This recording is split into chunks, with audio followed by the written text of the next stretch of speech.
Welcome back, everybody. As you can tell, we are back from our trip to Mexico. Hopefully, we're done traveling for a little while. I mean, we essentially all of March we've been traveling nonstop, and we're pretty exhausted. So it's nice to be back home. It's nice to have the normal setup, the mic, right, the familiarity, and get back into the routine. What's even nicer is the day we had today. What an incredible day! Before we get into some of the other news, let's just talk about the stock price. Take a look at this. Tesla ripped today. All right. We had a nice up day. We're floating around 940. And then after lunch, it just ripped. And we closed at $993.98, up 7.91%. What a day. What an excellent, phenomenal day. You know what's the craziest thing? We are still 20%, 25% down from all-time high. So there's still a lot of room to run. It's still early into the year. I think we're still down something like 6% for 2022, and it's only March. So lots of good stuff happening there. But why did this happen? Well, I think there's many reasons why this happened. Most notably, it's probably because this happened on the same day that we had the red tape ribbon cutting, Giga Berlin. Giga Berlin had a lot of red tape to get open, but it was the ribbon cutting that happened today with Elon Musk. Sorry, I thought it was a funny joke. I made myself laugh, so that's all that really matters. But yes, today, Giga Berlin finally opened up. Huge deal, enormous deal. This means so much for Tesla, okay? Not only is it a monumental, day because they are opening up the Gigafactory that essentially kind of helps them detract away from only being in Fremont, which is a kind of retrofitted Gigafactory, being in China, which, again, the Shanghai team, Tesla team, absolutely amazing. But in, geopolitics, China could potentially have a risk.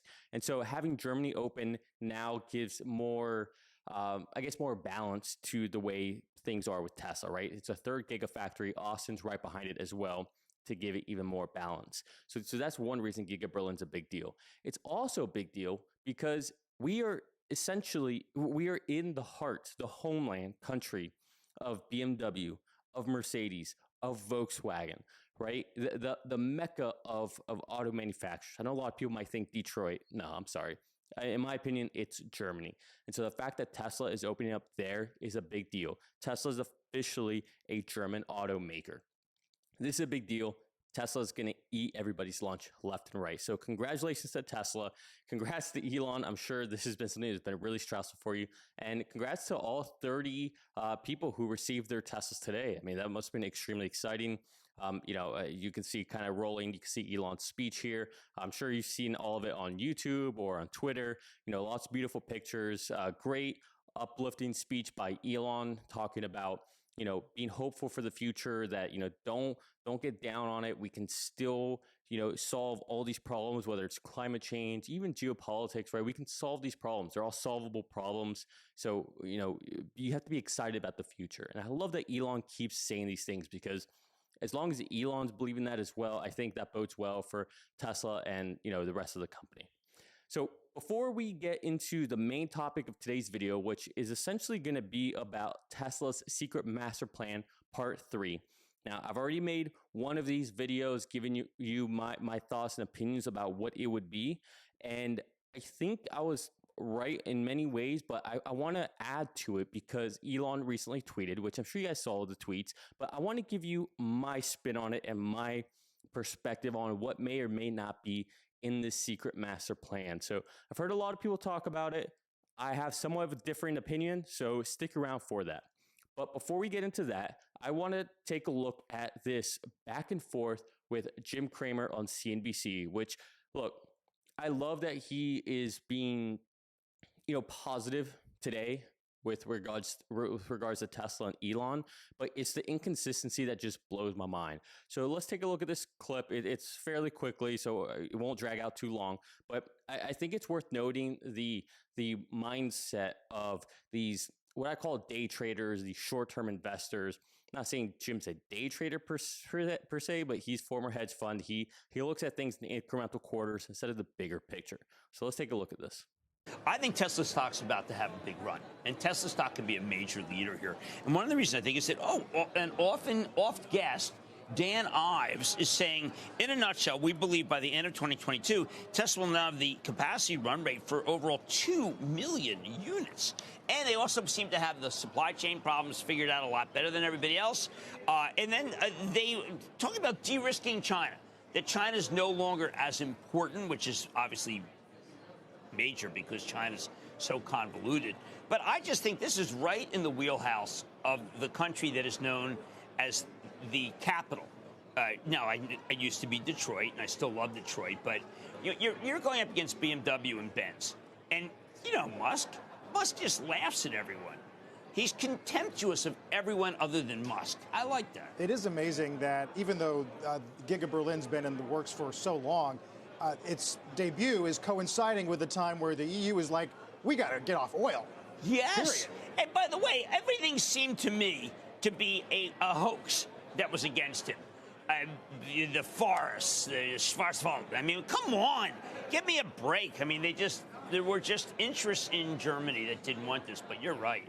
You hear Jim Cramer saying a lot of things I just said with regards to Detroit versus Germany and all that. And I think it's pretty comical that he even tries to pretend like, I'm sorry, nobody, if you told someone, hey, GM or Ford, you could have either one, or you could choose a BMW or Mercedes, people tend to choose BMW or Mercedes. Not saying there aren't loyalists out there with Ford or GM. There are, right? There always are. An F-150 person's an F-150 person. But in general, most people would prefer a BMW or Mercedes. They're higher quality vehicles. They're better made. They're more luxurious, right? All the stuff that you would expect from a vehicle like that. So Germany is definitely known for the quality and, the craftsmanship when it comes to their vehicles. Now, it's funny that all of a sudden, Jim has to hear an analyst talk about, now they're going to have 2 million vehicles, ability to produce 2 million vehicles, electric vehicles. Yeah, Jim, we've known that all along. I'm not really sure where you've been, but yeah, that's something we've all known. And then we get into the supply chain. Have you not been listening to the quarterly earnings, Jim? Yes, Tesla's had the supply chain figured out for quite some time, right? You should have been able to figure this out last year, whenever Tesla was able to take other chips that were meant for other purposes, rewrite the firmware on it, and leverage that for what they're doing inside the Tesla vehicles. Did that not give you a clue? Did all these contracts with all these mining companies not give you a clue? Did the fact that in 3 back-to-back quarterly earnings, Elon specifically said, we're making our own batteries, but that's irrelevant of our suppliers. To our suppliers, this is my message to you. Make all the batteries you can possibly make, and as long as they're at reasonable price, we will buy them all.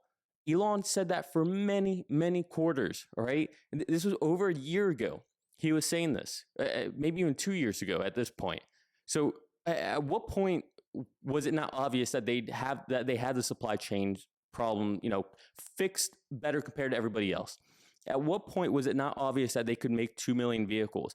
I mean, hell, in their last quarter, Zach and Elon said they could comfortably do 50% growth, which would be 1.5 million vehicles, with just Fremont and Shanghai. And we are aware that Austin and Berlin were coming online. So obviously they have the ability to do more than 2 million vehicles. So it's just funny to hear all the back and forth. I mean, it was literally, maybe a week and a half ago that Jim Cramer said that by 2026, he would take Jim Farley over Elon Musk. Ridiculous. That's absolutely ridiculous to then sit here and act like this. And that's not even half of it. Listen to this.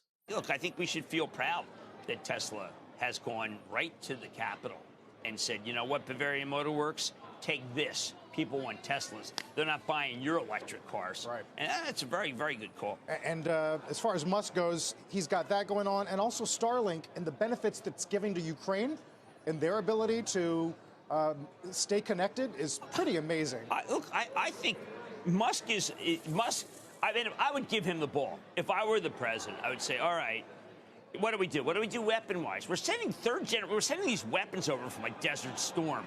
I mean, just tell us what to do. What would you do, Elon? But I don't know how, the president seems so uncomfortable with business people. Yeah. And the only person, Gina Raimondo.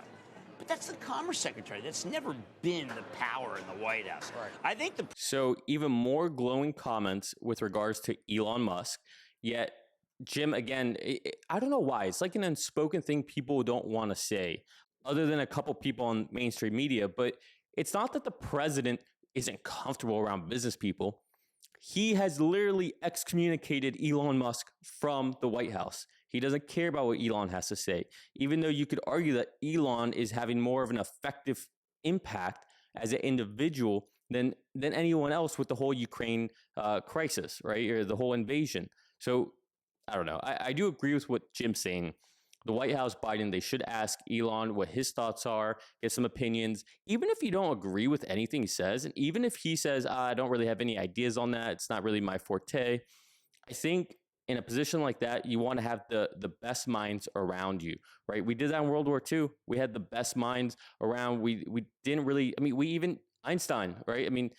Obviously he came from Germany, but again, you could have just completely discriminated him because of the country he came from. Maybe he was a spy. Who knows? Right? There's many different things you could have, thought there. But with Elon, again, he's one of our brightest minds. He's obviously thinks about things in a different way to become very successful. Why wouldn't you just hear him out? Like, even if it has nothing to do with what's happening in Ukraine or war or anything like that, what about our current oil issue? What about how we can get off of this dependency on hydrocarbons, right? There's so many things that could be done here, but is not being done. president, I think the National Security Council is really running the show, and they've got to sit down with people like Musk and say, what do you think? So as far as Tesla goes, is this a situation where it is sort of zero-sum, or does a better Tesla availability, production, flywheel lead to better awareness of EVs, which means good things for GM? I think it could be both. You can be, they're taking share, and more people are going to love it, and I think that it's selling well in China. Look, he's got the best. It's like I remember when Henry Ford had the Model T and the Model A. He had the market share was extraordinary. By the way, everybody's got electric cars, but he sells electric cars. Right. The others are kind of concept companies. Although I think that Ford, we're going to discover, is sold out. Yeah. We're going to discover that Ford is sold out, but Ford can't make them, and everyone needs lithium. And oh my, this is just a moment where we had a note today about the cutting of the production of the autos because they can't make them. We still don't have the right semiconductors. It is just very bearish out there, except for Tesla, which can really give Tesla could be up 100 points without a problem. Yeah. That last point, Jim, was spot on. Tesla can easily be up 100 points. Tesla, as you can see today, was up $70-something. Tesla can easily go up another 25%, no problem. But I want to talk about a few things that Jim just said, because Jim's the first person that I actually have heard say this outside of YouTube. Okay, he's the first person to actually finally start to get it, until he drops the ball talking about Ford, but we'll touch on that in a second. What he was saying is that everybody makes electric vehicles. Everybody does.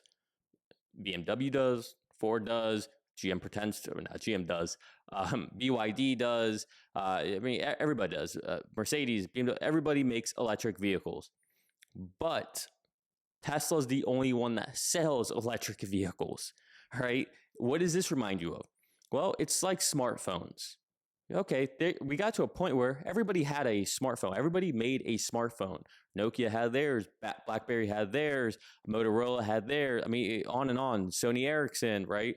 Everybody had a smartphone. But Apple sold smartphones until Samsung came along, right? And then Samsung and Apple sold smartphones. Everybody else was just gone. They went extinct. And then the only other players really came from China. So doesn't that feel very similar? Right now in the States, I think Tesla has about 70% market share, right? Tesla sells electric vehicles. Ford doesn't. GM doesn't, right? They don't. And the only other people who sell electric vehicles, you can call Volkswagen. I'll give them, right? They're doing decent stuff. But the only other people who are really doing it are the Chinese. This is just all over again, the same thing that we saw when it came to the smartphone industry, right? So the way you could think of it is iPhone to Tesla, Samsung to Volkswagen, and then the Chinese. That's how I see it, right? It's just unreal how much this is playing out identical to what happened with the smartphones. Now, then you have Jim say, and I swear to you, Jim has, I'm sure it's something we can all just look up. I just haven't. But he has some investments or something with Ford. He must, because the fact that he is going to sit here and say, oh, well, Musk makes the best. He is the best. He does the best. Their Teslas are the best, yada, yada, yada. And all of this, yet he still, a week and a half ago said, 2026, I would take Jim Farley over Musk. What? How does that add up? All right. And then he's sitting there saying, well, yeah, Ford, however, they're going to be all sold out. Everybody's sold out. Everybody says that because they make 3 vehicles. So once they've sold or reserved their 3, they're done. Lucid sold out. Nikola sold out. Lordstown sold out. I mean, everybody sold out. Tesla sold out. You know what the difference is? Tesla's making vehicles. Tesla's selling vehicles. That's the big difference. Tesla makes money on their vehicles that they sell. Ford doesn't. GM doesn't. Volkswagen doesn't. Nobody does. All right. So this it's just so baffling how he can talk out of both sides of his mouth. But hey, I guess that's Wall Street for you. I guess that's what, you get with the media like this. All right. So let's completely shift. And I want to talk about Tesla or Elon Musk. I don't even know what to call it. It's not Tesla anymore. I think it's Elon Musk's secret master plan part 3, or I'm still think he might say trois or call it, 3. Okay. So we had this tweet from Dr. Jack. Let me read this first. Can't wait to hear Tesla's master plan 3. The optionality, verticality, and exponentials Elon Musk and team can take the company is truly mind-boggling at this point. All for the greater good of humanity. Why would anyone not invest in this once-in-a-lifetime company? Could not agree with that statement more. But then we had a beautiful moment where we got a teaser. And here we saw Elon Musk reply to this, saying, main Tesla subjects will be scaling to extreme size, which is needed to shift humanity away from fossil fuels and artificial intelligence. And then he also says, but I will also include sections about SpaceX, Tesla, and the Boring Company. So in other words, in the master plan part 3, we are not just going to hear about Tesla. We're also going to hear about Boring Company, and we're going to hear about SpaceX. So as you could imagine, this led into widespread, people, thoughts, ideas, right? Everything got kind of pulled left and right because this obviously meant Company X is happening. Company X is finally going to happen, right? That's. It seems like everybody was talking about the possibility of this.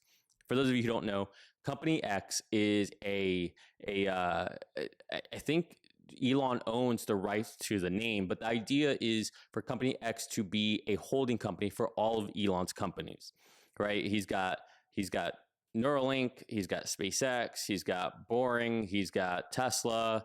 I guess SolarCity is owned by Tesla now, and I think Starlink's part of SpaceX technically, but essentially you have all these different pieces. So that was the idea of Company X. And over the last year, actually, Elon has commented a few times on Company X, and that's really the only reason I would give this any validity. I think Dave Lee made a post about a year and a half ago about Company X, and recently, like maybe 4 months ago, 3 months ago, Elon randomly replied to it or said something about it, commented on it. So it was just weird because it was a year and a half after. So I don't know what that's about, but if there's any reason to think that Company X may actually come to fruition, I would say it's because of that. That's the only reason. And then this, right? And then we get this tweet. And this tweet says for the master plan 3, he's going to have a section about SpaceX and Boring Company, which we've never seen before. So what's that about? Why would you do that? Well, let me give my 2 thoughts on both sides. So let's start with Company X. A lot of people, namely like Gary Black, say that Company X would hurt Tesla stock price. And the reason is because Wall Street actually appreciates and values companies more so when you kind of separate these pieces out, right? Because they can drive more value. So yeah, that's a good point, Gary. But, if we've learned one thing with Elon is that don't ever expect that, the common rule of thumb will apply to Elon or anything Tesla, SpaceX, or anyone does. All right. So I would just level set with that. Don't take history rhymes. It doesn't necessarily repeat itself. So the things that I could see if we did get into this situation, why this could be very bullish for company X stock. Well, first of all, you obviously have more synergies with Tesla, SpaceX, Boring Company. Okay, that's the obvious right there, right? So we can have more cross pollination between the teams. Okay, so that's great. Obviously, we know the way they could all work together. Boring Company is pretty self-explanatory. As FSD comes out, as it explodes, we're gonna have more and more vehicles on the road, which is gonna create more and more traffic, right? People are going to be more willing to travel because it's going to cost less, because it's going to be easier, less fatigue seeking, right? People are going to choose to travel via vehicles instead of planes because it's just more convenient. You can do more things. You have better internet connection. You can have the whole family. It costs less, right? There's so many reasons. But so I can see where we have more vehicles on the road, more people traveling. And so that creates crazy traffic. And that's where Boring Company comes in. Okay. And so this, yet again, squashes what I said in the last video about the Master Plan 3. eVTOLs, I do not see happening, okay? So what I talked about in the last episode is how there's only so high you can go up into the atmosphere. And then you add to it the fact that, eVTOLs are going to have to push air down to go up. That's not a good experience for anybody around. It's an eyesore. They're loud. You can't move a lot of people. They're not efficient, right? I mean, you can go on and on. However, with Boring Company, you can go underground for miles and miles and miles, right? You could have right now we have one road, right? You have a road. Okay, great. I can have that same road 6 times down with Boring. All right. So the Boring Company helps alleviate this traffic issue, right? The problem with Boring is that we really need to scale it out. So that's one thing. So we understand how Tesla and Boring Company can work together. Well, FSD, we're using that same technology, right? It's that visual AI, right? Understanding the world, those neural nets. We're going to use that as essentially the platform, the foundation for building what Optimus Subprime will be. Optimus, the humanoid. Well, how does that tie into everything? Well, that's where SpaceX gets drawn in. You take Optimus, you leverage that for maybe just mundane things around SpaceX for, building rockets or moving things left and right or doing dangerous things, but also to potentially, get a colony built on the moon or on Mars, or if you want a test flight, the first mission to the Mars and watch the Starship land and take off and come back. Why risk a human when you can put a humanoid in there? Right? So there's many things that can happen there. Maybe a humanoid sets up a little mini city on Mars before any humans ever go there, right? Get it started, get things going for it. So that's one. One nice thing about all those synergies, how that can all work together. But then I was thinking, okay, I don't think eVTOLs will happen, but something that even Elon has talked about, he's talked about it a lot, and I never hear anybody talking about it. What if SpaceX could disrupt airlines? Yes, airlines. Okay, Elon has talked about this many times, how one, it's faster, and technically the path of travel would be easier if you took a rocket, you went straight up, and then you try to come down another place on Earth, whether it's Europe, China, it doesn't matter, right? It cuts travel time immensely. Well, Starship could help us go away from using traditional airplanes and travel to the other side of the world a lot faster. So not saying that that's a thing that's going to happen anytime soon, but I think that's way more realistic than eVTOLs. Now, here's a big problem with the idea of Company X that I think has happened over time. And I'm sure there's ways around this for, just with lawyers. Lawyers can always create ways or loopholes to get around things. But I think one of the biggest impediments to Company X is the fact that SpaceX can only hire U.S. citizens. And that's obviously for security reasons. So I'm not sure how that would work out with Company X because Tesla hires many foreign personnel. Boring Company, I'm sure, has people who aren't citizens. Starlink's not mentioned here, but which actually leads me to my other point. If Tesla was going to create a holding company, wouldn't you see something here for Neuralink? I mean, to me, that just proves that we're not going to have a company X, because you would think Neuralink would be in there too. So that was just my thought on that. Okay, so let's take company X. Let's put that to the side. So what are some of the other thoughts I had with regards to what Elon said? So let's revisit this. So he said the main Tesla subjects will be scaling to extreme size. This is a big deal. Okay, so this has to do with, I think he will talk about producing 20 million vehicles by 2030. I think he'll talk about 3 terawatt hours when it comes to battery storage. I think he's just going to talk about the volume of everything and the factories, right? I think, who knows? I mean, maybe he talks about how many more factories we're going to need in order to achieve this, right? We've seen how efficient Shanghai is. We'll see what Giga Austin and Berlin can do, but that can give you a better idea of where things are at. So scaling to extreme size. And honestly, as I'm saying this, right, again, this is all stream of consciousness, but as I'm saying this, even I feel like I'm downplaying this, right?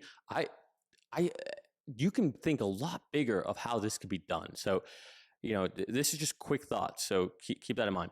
All right. So then he also says that it's needed to shift humanity away from fossil fuels. And he wants to talk about AI as well on this. Okay. So shifting away from fossil fuels. I think if you were to say what's the one big disappointment with Tesla so far, it would be their mega pack scaling and the solar roof and just everything to do with solar with Tesla. And it's not that it's a weakness. It's just that they've been prioritizing the vehicles and FSD and all that so much that, the storage business, the solar business has kind of got put on the back burner. And so I think now with Berlin being done, with Austin about to be done, right, this whole snowball is going. And so I think now Elon's thinking, all right, it's time to go into overdrive with the energy business. It's time to go into overdrive with the solar business. So we need to scale that up. Clearly, the world needs this. Okay. And this is a missed opportunity in the world if we don't do this. And nobody else seems to be doing this. So we might as well do this. And I think that's what Tesla or what Elon's going to talk about during this master plan, which talking about if anyone's going to do it, it should be Tesla doing it. Let's talk about AI. Everybody is deathly scared of Elon coming on to another earnings call and talking about Optimus being their core focus for this next year. Listen to me. I'm telling you, if anybody's going to solve this, it will be Elon Musk. He has all of the talent and he has all the prerequisites needed for this, right? He has the manufacturing ability to create humanoids at scale. Within Tesla, they deal with actuators and motors and batteries. What do you think a humanoid physically is made up of? Right? They have crazy material engineering teams between that's essentially split between SpaceX and Tesla. Right? This just makes sense. It's just intuitive. And now on top of that, talk about the world leading company in real world AI. Look at FSD. If you have not been watching the 10.11 release, you are missing out. The stuff is ridiculous.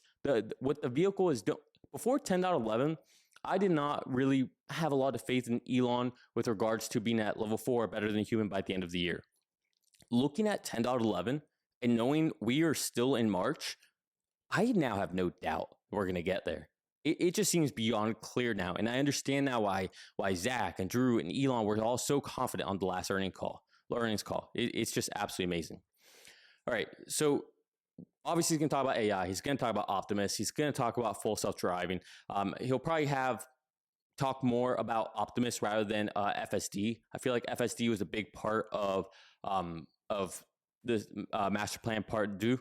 So I think that's all pretty much covered there, but you never know. Maybe he added more about that. So what's really exciting here, again, is that he's going to give a piece about SpaceX. He's going to give a piece about Tesla and Boring Company.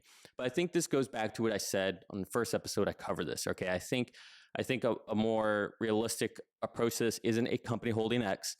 I think what's actually going to happen is Elon's going to talk about how all of these integrate together. All right, with using the humanoids for SpaceX, how the Boring Company is going to leverage maybe FSD vehicles for, say, Vegas or other, Fort Lauderdale. I think they just got approved. I think there's going to be another project in California potentially. So I think that Elon's going to talk about how everything kind of stitches together. And that's probably why you don't see anything in here with regards to Neuralink, because I don't think Tesla really, stitches with Neuralink. At least not yet. We'll see what happens in the future. So this is really exciting. Okay, these are exciting times. I mean, we're essentially on the verge of yet again passing $1,000 a share. Hopefully, the next time we pass it will be the last time we pass it, and we can just see better days from there. But thank you, everybody. If you watched till the end, I really appreciate it. We're very happy to be back in the States. We're happy to be back in our normal setup. We are exhausted. It's been a long time traveling. So, after this, we're probably just going to go get some food and crash. But tell you guys what, I will be making another video tomorrow. It's going to be a little more of a serious video. I plan on, let's just call it, refuting another YouTuber and some things he said, and just want to put some truth out there rather than the things that he has been saying. So stick around for that video. Should be coming out tomorrow, hopefully. But with that said, do me a favor, hit the like button, hit the subscribe button, ring that bell. I love you all. Peace.